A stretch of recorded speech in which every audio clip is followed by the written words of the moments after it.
In the Qur'an, it is related that man is created in a three-stage process in the mother's womb.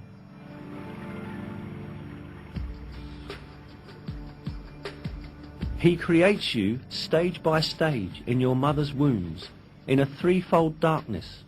That is God, your Lord. Sovereignty is His. There is no God but Him. So what has made you deviate?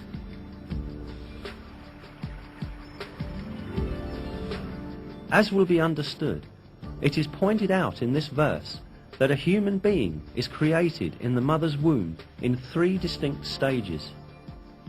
Indeed, modern biology has revealed that the baby's embryological development takes place in three distinct regions in the mother's womb. Today, in all of the embryological textbooks studied in the faculties of medicine, this subject is taken as an element of basic knowledge. For instance, in basic human embryology, a fundamental reference text in the field of embryology, this fact is stated as follows. The life in the uterus has three stages: pre-embryonic, first 2.5 weeks, embryonic, until the end of the 8th week, and fetal, from the 8th week to labour. These phases refer to the different developmental stages of a baby. Information on the development in the mother's womb became available only after observations done with modern devices. Yet, just like many other scientific facts, these pieces of information are imparted in the verses of the Qur'an in a miraculous way. The fact that such detailed and accurate information was given in the Qur'an at a time when people had scarce information on medical matters is clear evidence that the Qur'an is not the word of man, but the word of God.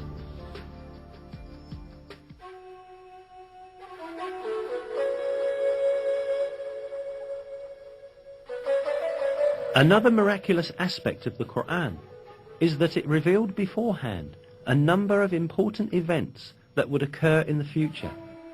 The 27th verse of Surat Al-Fath, for example, gave the believers glad tidings that they would conquer Mecca, which was then under the occupation of pagans.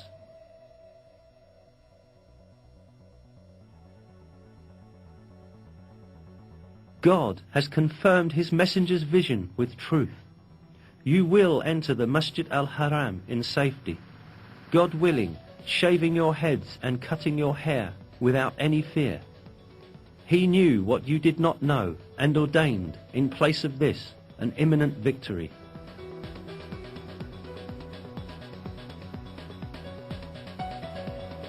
In close consideration, the verses seem to announce yet another victory that will take place before the victory of Mecca.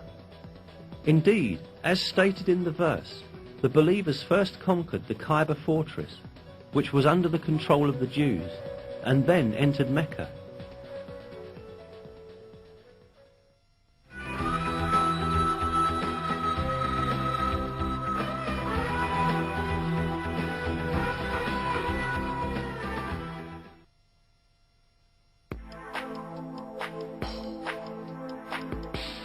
Another piece of news that the Qur'an gives about the future is found in the first verses of Surat Al-Rum.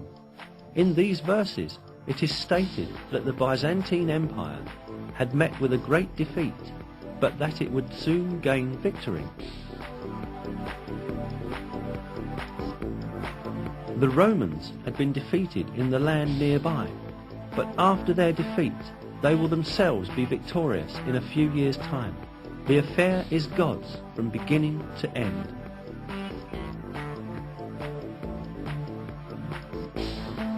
These verses were revealed around 620 CE, almost 7 years after the severe defeat of Christian Byzantium at the hands of the Persians, when the Byzantines lost Jerusalem.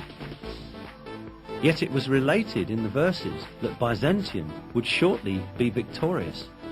In fact, Byzantium had then suffered such heavy losses that it seemed impossible for it even to maintain its existence let alone be victorious again. Not only the Persians, but also Avars, Slavs and Lombards posed serious threats to the Byzantine Empire. The Avars had come as far as the walls of Constantinople. The Byzantine Emperor Heraclius had ordered the gold and silver in churches to be melted and turned into money in order to meet the expenses of the army.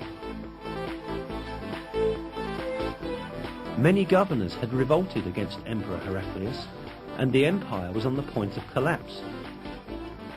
Mesopotamia, Cilicia, Syria, Palestine, Egypt and Armenia, which earlier belonged to Byzantium, were invaded by the idolater Persians. In short, everyone was expecting the Byzantine Empire to be destroyed. But right at that moment, the first verses of Surat al-Rum were revealed, announcing that Byzantium would gain triumph in a few years' time. Around 7 years after the revelation of the first verses of Surat al-Rum, in December 627 CE, a decisive battle between Byzantium and Persian Empire was fought at Nineveh, and this time the Byzantine army surprisingly defeated the Persians. A few months later, the Persians had to make an agreement with Byzantium, which obligated them to return the territories they had taken from them. At the end, the victory of the Romans, proclaimed by God in the Qur'an, miraculously came true. Another miracle revealed in these verses is the announcement of a geographical fact that could not be discovered by anyone in that period. In the third verse of Surat al-Rum, we are informed that the Romans had been defeated in the lowest region of the earth. This expression, Edna el-Ard in Arabic, is interpreted as a nearby place in many translations. Yet, this is not the literal meaning of the original statement, but rather a figurative interpretation of it. The word Edna in Arabic is derived from the word Deni, which means low, and Ard, which means world. Therefore, the expression Edna el-Ard means the lowest place on the earth. Most interestingly, crucial stages of the war fought between the Byzantine Empire and the Persians, when the Byzantines were defeated and lost Jerusalem, had really taken place at the lowest point on earth. This specified region is the basin of the Dead Sea, which is situated at the intersection point of the lands belonging to Syria, Palestine and Jordan. The Dead Sea, lying at 395 meters below sea level, is the lowest region of the earth. This means that the Byzantines were defeated at the lowest part of the world, just as is stated in the verse. The most interesting point lies in the fact that the altitude of the Dead Sea could only be measured with modern measurement techniques. Before that, it was impossible for anyone to know that it was the lowest region on the surface of the earth. Yet, this region was stated to be the lowest point on the earth in the Qur'an. Hence, this provides another evidence that the Qur'an is divine revelation.